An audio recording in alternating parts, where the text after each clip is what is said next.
शिवलिंग पर बेलपत्र चढ़ाना, जल चढ़ाना, इसका भी एक नियम होता है कि शंकर जी पे शिवलिंग पर जल कहाँ चढ़ाया जाता है। सबसे पहला जल अगर शंकर जी को चढ़ाने जा रहे हो तो शंकर जी के जो चरण है, जहां से पानी नीचे गिरता है, उसके सीधे वाले भाग पर, अपने हाथ का सीधा भाग, वहां जल चढ़ाओ।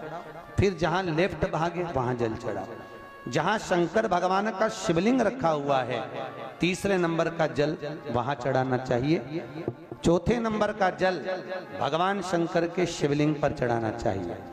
पांचवें नंबर का जल ऊपर अगर जलाधारी लगी हो तो उसमें चढ़ाओ।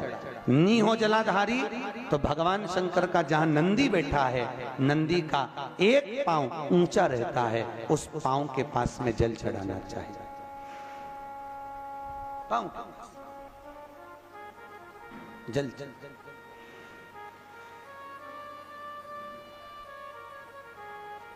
चरण के पास में।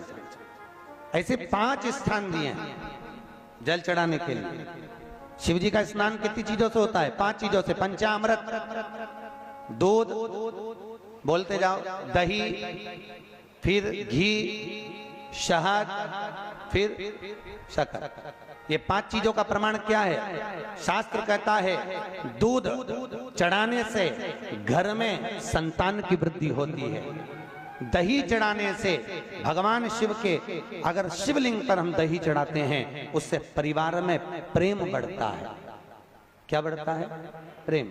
फिर घी चढ़ाने से हमारे घर से रोग दूर होता है।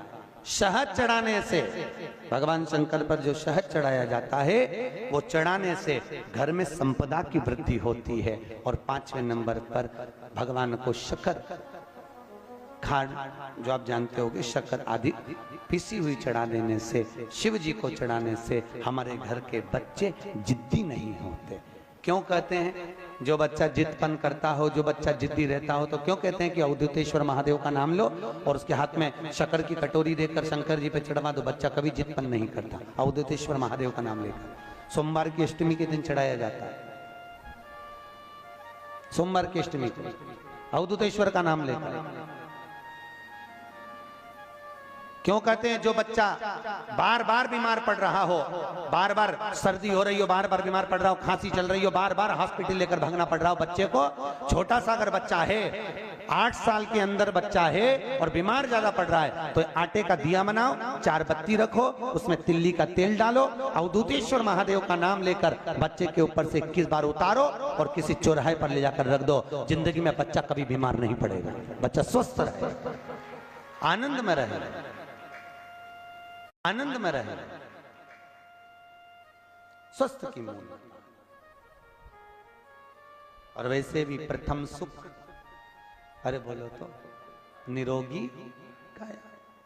घर का प्रथम सुख निरोगी काया। व्यक्ति अगर धन की मूलता नहीं है, साफ पैसा अपनी जगह पर है, फिर निवेदन करता हूं, धन अपनी जगह पर पड़ा है, सबसे पहला है परिवार में सब स्वस्थ रहे, सर्वे भवन्तु सुखी। अगर घर में एक व्यक्ति भी बीमार पड़ा है ना, तो मन नहीं लगता परिवार का। लगता है कि मन, कोई घर में बीमार पड़ा है तो मन का